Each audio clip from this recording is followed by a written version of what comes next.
Hey y'all, welcome back to my channel. I am going to be so ahead of the game for September because I am recording my August wrap up. It is August 30th and I'm not even finished with my last book. That's how on top of the game I am. So if there's a prize or something for having their shit together for 5 minutes at a time, I am a contender for that prize.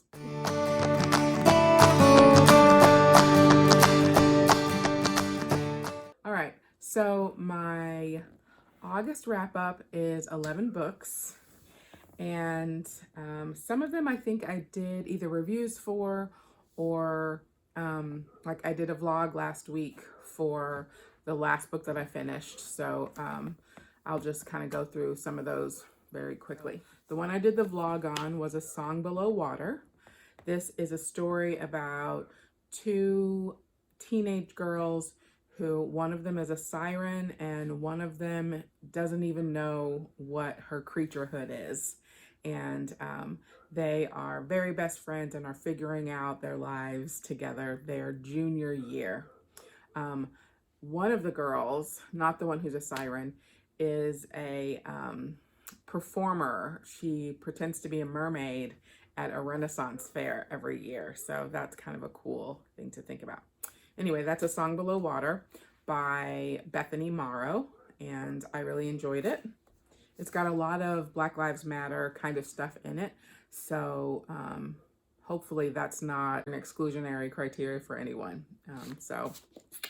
But there's a protest and probably maybe a little bit of trigger warning because the protest gets out of hand. Another book I read that I think I did a review for, I know I did a review for this one, The Brief History of the Dead, or maybe I talked about it while I was currently reading it. This is a story about a bunch of characters who are spirits, basically, living in the in-between world as long as somebody on Earth continues to remember them. And it's also the story of a woman who's on Earth and there's been a viral outbreak and she's trying to survive. And she's only alive because she's been in Antarctica for the last several months studying something for the Coca-Cola company. So that is The Brief History of the Dead. Also enjoyed it. If you enjoy viral outbreak stories or contemplations of what happens to people after they die, then it's a good pick. Here Comes the Sun. I will link the card up for the previous video where I talked about this book. This book is about a Jamaican woman who works in a hotel as like the head housekeeper or something like that. And she really wants to be promoted. She is in a relationship with the owner of the hotel, but she's worked there longer than he's been in charge. And her biggest goals are to make sure that her younger sister has enough money and opportunity to go to college. So it's about her. It's also about her younger sister who isn't sure college is really what her goal is. Right now, she's really focused on trying to be lighter skinned. So there's a lot about her attempts to purchase creams and things like that. So a lot of colorism, a lot of things about the colorism in Jamaica.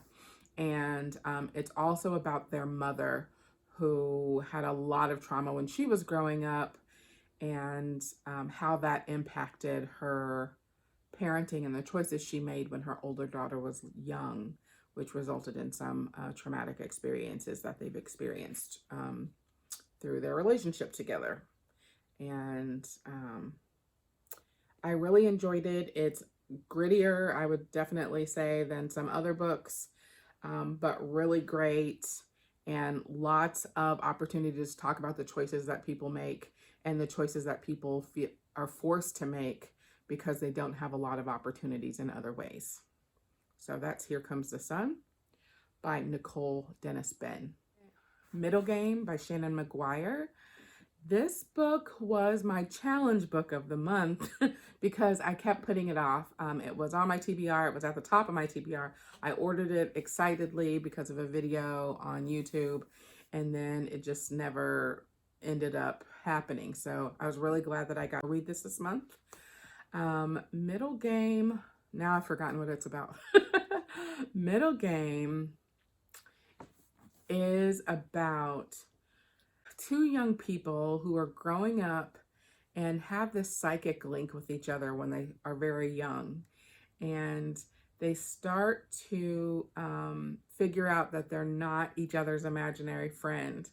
And the story is really about how, for the characters, how they come to figure out what their role in a master plan to take over the world is. But it's also in tandem the story of the guy and what he's doing, the one who created these two and put them in motion, and all of the efforts he's done to create beings that would be able to help him take over the world. So none of that is a spoiler. It's all on the back. But, you know, way more happens than that. Shannon McGuire writes in what I would say is probably a pretty dense way. There were certainly times when I was like, okay, like, let's get going. But I really enjoyed the book. I'm glad I read it. Sometimes it's good to kind of slow down and, you know, immerse yourself in a world in a different way. This would have been a really great book for me to annotate. I decided I would have wanted to annotate it probably about 100 pages in or so, and then I felt like it was too late. No way was I going back. So if you're into annotating books, then this might be a good one. And then the fifth book that I read in print was Sharks in the Time of Saviors. So this is a book that primarily takes place on a couple of the islands of Hawaii. It's a family native to the islands who experience a lot of paranormal, which isn't exactly the right word, but maybe that is the right word. You know, so they're from a culture where communicating with the spirits, particularly as the spirits are represented through nature. So that's kind of part of what they do.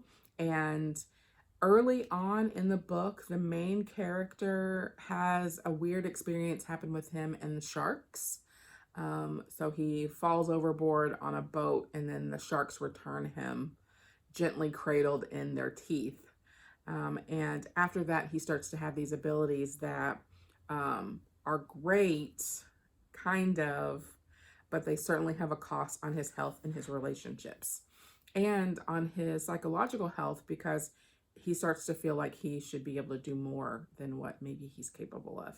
So it's told from the perspective of multiple people in this family, our main character, and then his two older siblings.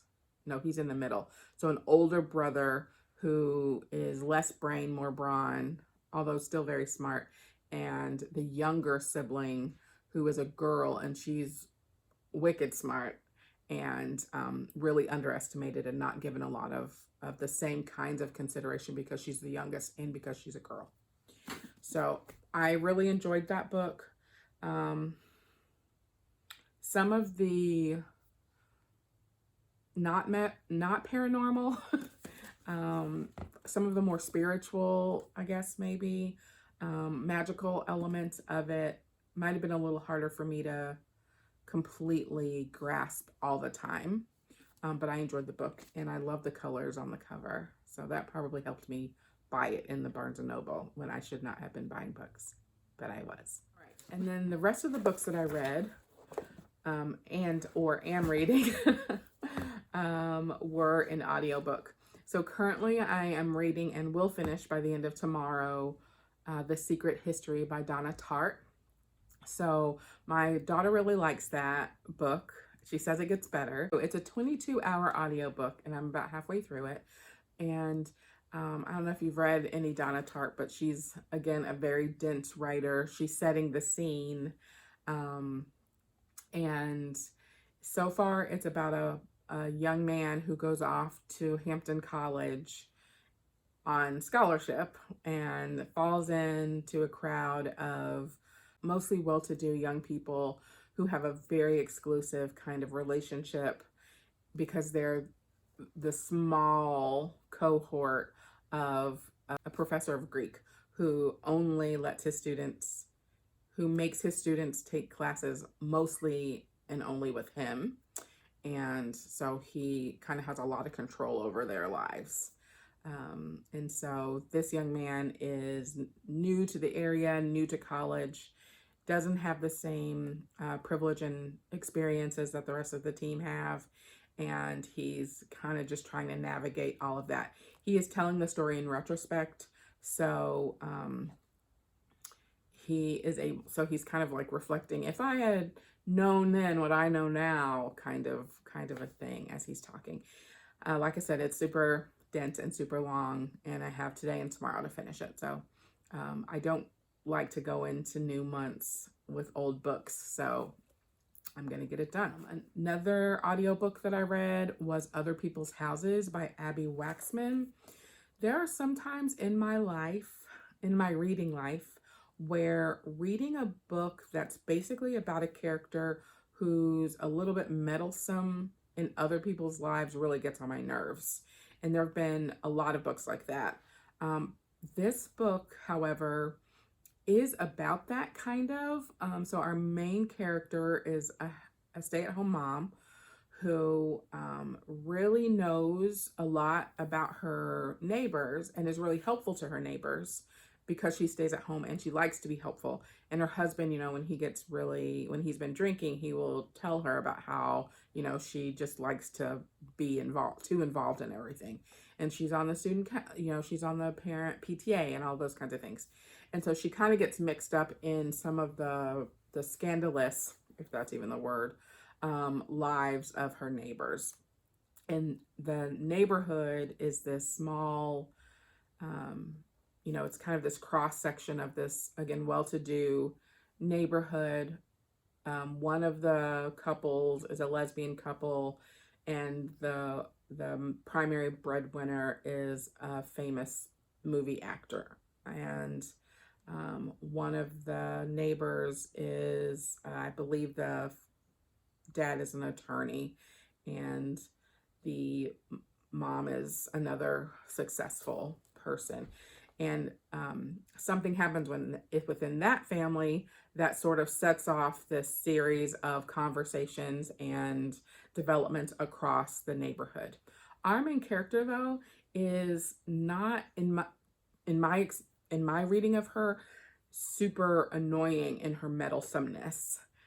So I really liked the way that Abby Waxman wrote this character, and also made this character and her husband, who is not always the best because he is a bit of a drinker.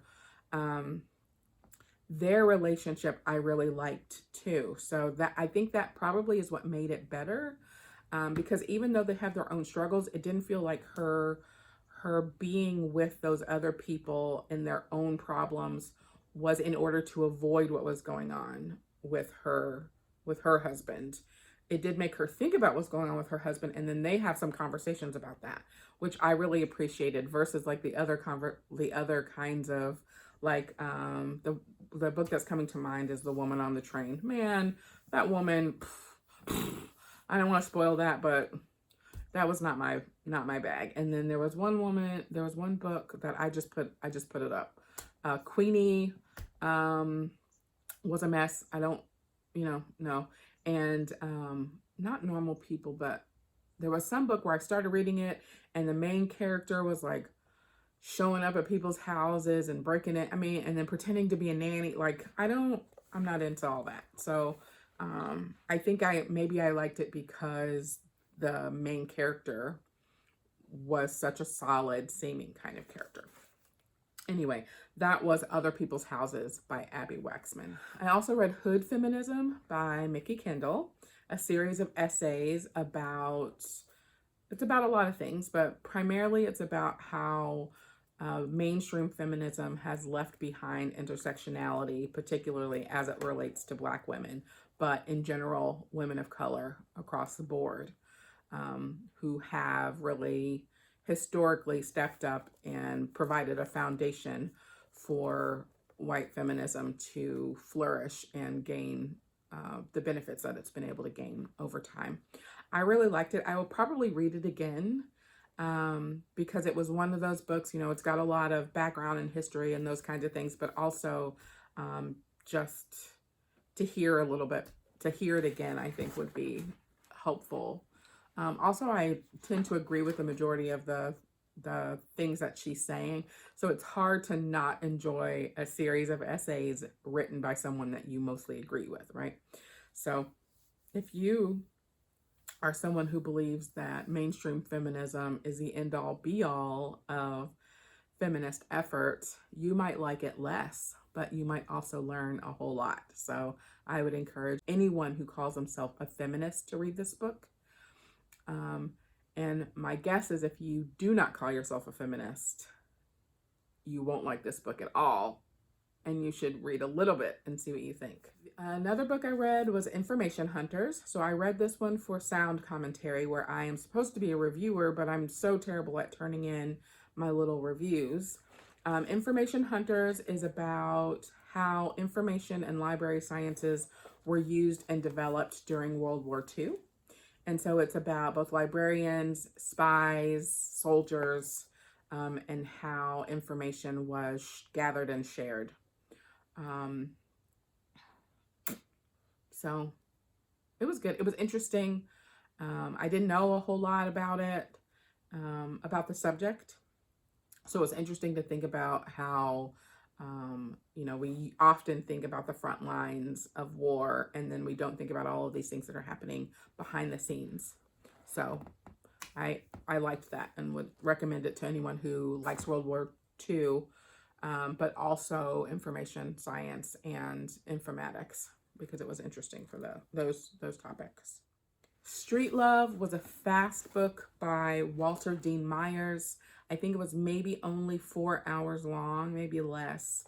And it is theoretically, or in pretend, fakely, a Romeo and Juliet retelling from kind of an urban point of view, but I don't think so. I think it takes more than like a boy and a girl who are from different sides of town to be Romeo and Juliet. But in this book, there is a girl who doesn't have a lot of anything. Her mother is incarcerated. I believe that's the very beginning scene of the book. Her mom goes to jail for 22 years or something like that. She and her sister live with their grandmother. And then it's about a boy who is sort of like a star at his school. He is going places. And it's told in verse. So I loved that it was a cast, and I loved listening to it in audio instead of reading it through my eyeballs, because the flow of the language was just so much more obvious and wonderful. So I love audiobooks that way. Same reason, I think, you know, I talked last month about Elizabeth Acevedo and loving to read her books in audiobook, because hearing it is just such a different thing. Anything else about Street Love? It's another sound commentary book. I would recommend it, and it's fast and interesting. The end is also very not Romeo and Juliet, so I don't know why people say that.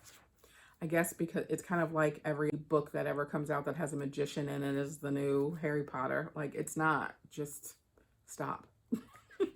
Okay. Finally, I believe the last book I read in August was Mrs. Fletcher. So maybe I talked about this in a different video. I'm sure I did. But Mrs. Fletcher, I watched the TV series. I don't know how many episodes it was. And then I wanted to read the book. It is a Tom Perrotta book. So he does a lot of like realistic fiction.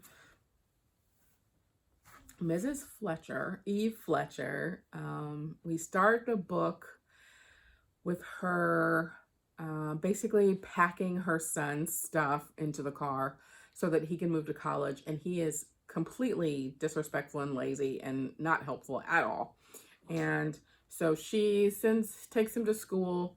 He, we have some flashes because some of the points of view are his. So he knows that he's kind of being a douchebag to her. He loves her and he knows that she's sad and all that stuff, but also he's a teen boy and, why is his mom so annoying and all those things.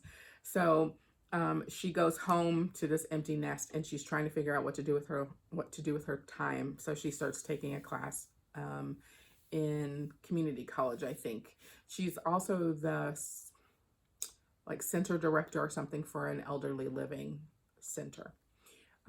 So she meets new people in her, I think it's a gender studies class or something similar, taught by a trans woman. And then she has